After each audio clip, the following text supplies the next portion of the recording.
ഇത് കഴിഞ്ഞ സൺഡേയിൽ ഞങ്ങൾ പുറത്തു പോയപ്പോൾ എടുത്ത വീഡിയോ ആണ്. ആക്ച്വലി ഇത് ഇടാൻ വേണ്ടിയിട്ട് കുറച്ച് ലേറ്റായി പോയി. എനിക്കിപ്പോഴാണ് സമയം കിട്ടിയത്. ഞാനിപ്പം വീഡിയോസൊക്കെ ഇങ്ങനെ മൊബൈലിൽ നോക്കിക്കൊണ്ടിരിക്കുന്ന സമയത്താണ് അയ്യോ ഇങ്ങനൊരു വീഡിയോ കിടപ്പുണ്ടല്ലോ, എഡിറ്റ് ചെയ്തിട്ട് ഇട്ടിട്ടില്ലല്ലോ എന്ന്. അപ്പോൾ ഞാൻ വിചാരിച്ചു എന്നാൽ പിന്നെ ഇപ്പം ചെയ്യാമെന്ന്.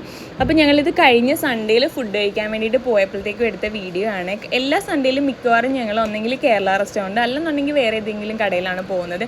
മിക്കവാറും കേരള റെസ്റ്റോറൻറ്റിലാണ് പോകുന്നത്. നാടൻ ഫുഡ് ഒന്നെങ്കിൽ ഊണോ അല്ലെങ്കിൽ ബിരിയാണിയോ വാങ്ങിക്കഴിക്കും. അതാണ് നമ്മുടെ സൺഡേയിൽ ഒരു പരിപാടി എന്ന് പറയുന്നത്. അപ്പോൾ മമ്മി വന്നപ്പോഴത്തേക്കും വന്നപ്പോൾ ചോദിച്ചിട്ടുണ്ടായിരുന്നു ഇവിടെ ബാർബിക്യൂ നേഷൻ ഉണ്ടോ എന്ന്. അപ്പോൾ ഞാൻ ഇതിനെപ്പറ്റി കേട്ടിട്ടുണ്ട്. നമ്മുടെ ഫ്രണ്ട്സ് കുറേ പേര് അവിടെ പോയി ഫുഡ് കഴിച്ചിട്ടുള്ള ഇങ്ങനെ ഞാൻ പറഞ്ഞു കേട്ടിട്ടുണ്ടായിരുന്നു. അപ്പോൾ ഞാൻ പറഞ്ഞാൽ ഉണ്ട് മമ്മി, നമ്മുടെ മാഗ്നറ്റോ മോളിലുണ്ട്. അപ്പോൾ മമ്മി പറഞ്ഞു നമുക്ക് അവിടെ പോയി ഇന്ന് ഈ സൺഡേ ഫുഡ് കഴിച്ചാലോ എന്ന്.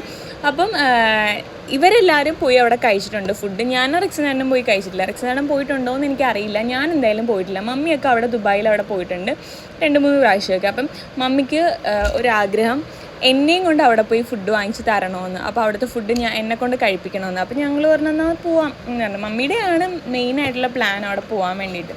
അങ്ങനെ ഞങ്ങൾ അവിടെ ബുക്ക് ചെയ്തു. നമ്മൾ നേരത്തെ വിളിച്ച് ബുക്കൊക്കെ ചെയ്യണം കേട്ടോ. അങ്ങനെ രാവിലെ ഞങ്ങൾ വിളിച്ച് ടേബിളൊക്കെ ബുക്ക് ചെയ്തു.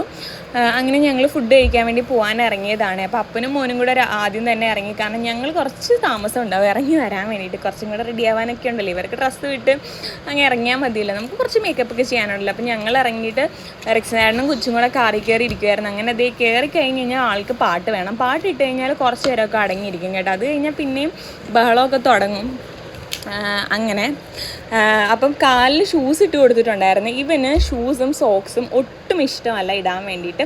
ഇട്ട് കൊടുത്തു കഴിഞ്ഞാൽ അവൻ അപ്പം തന്നെ നമ്മളുടെ കണ്ണൊന്ന് തെറ്റിക്കഴിഞ്ഞാൽ ചിലപ്പം ഊരി അവനെ കാണുന്ന സ്ഥലത്തൊക്കെ എറിഞ്ഞിടും.